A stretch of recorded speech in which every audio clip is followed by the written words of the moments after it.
রাজধানীতে দিল্লির বঙ্গভবনে বিক্ষোভ এসএফআই এর সেই ছবি আপনাদের দেখাবো। দিল্লির বঙ্গভবনে এসএফআই কর্মী সমর্থকদের বিক্ষোভ।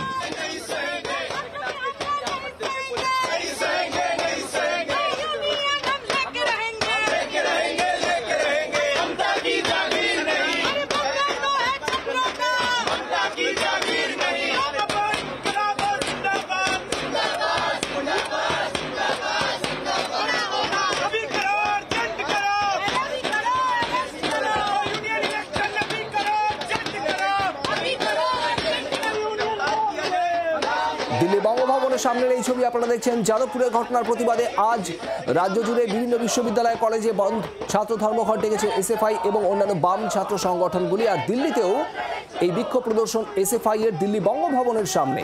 এসএফআই সদস্য সমর্থকরা তারা বিক্ষোভ দেখাচ্ছেন। পুলিশ মোতায়েন রয়েছে প্রচুর সংখ্যায়।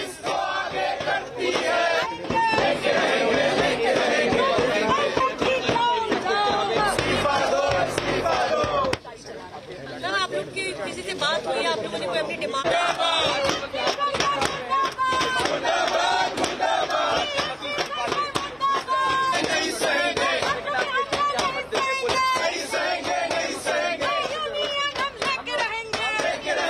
আমরা এই কথাই বলতে চাই যে আমরা স্ট্রাইকের কল দিয়েছি এবং যাদবপুর ইউনিভার্সিটির ভিতরে বিশ্ববিদ্যালয়তে যে ঘটনা দুদিন আগে হয়েছে তার রিয়াকশনে এই স্ট্রাইকের কল। এবং বহুদিন ধরে শুধু এসএফআই ডিমান্ড নয়, বহুদিন ধরে যাদবপুরের ছাত্রদের নিজস্ব ডিমান্ড। কিছু মাস আগে আমি নিজে যাদবপুর ইউনিভার্সিটি গেছিলাম, সেখানে ছাত্ররা এই কথাই বলছে যে ছাত্র সংসদ নির্বাচন 2019-এর পর থেকে এখানে করানো হচ্ছে না।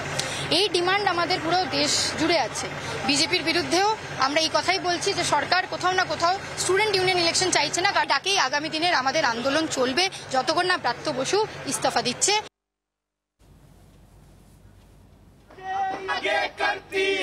ছাত্র সংসদ নির্বাচনের দাবি, মূলত যাদবপুরে এই দাবি তুলেছিল বামপন্থী ছাত্র সংগঠনগুলি এবং তারপরেই ক্রমশ পরিস্থিতি একেবারে উত্তপ্ত হয়। শিক্ষামন্ত্রী ব্রাত্য বসু যাদবপুর ক্যাম্পাসে যাওয়ার পর শনিবারের সেই ঘটনা এবং তারপর ধুমধুমার পরিস্থিতি তৈরি হয় যাদবপুরে। যে ঘটনার প্রতিবাদেই আজ ছাত্র ধর্মঘটে ডাক দেওয়া হয়েছিল এসএফআই সহ অন্যান্য বাম ছাত্র সংগঠনগুলির তরফে। দিল্লিতে এই মুহূর্তে বঙ্গভবনের সামনেও বিক্ষোভ প্রদর্শন চলছে বাম ছাত্র সংগঠনের তরফে।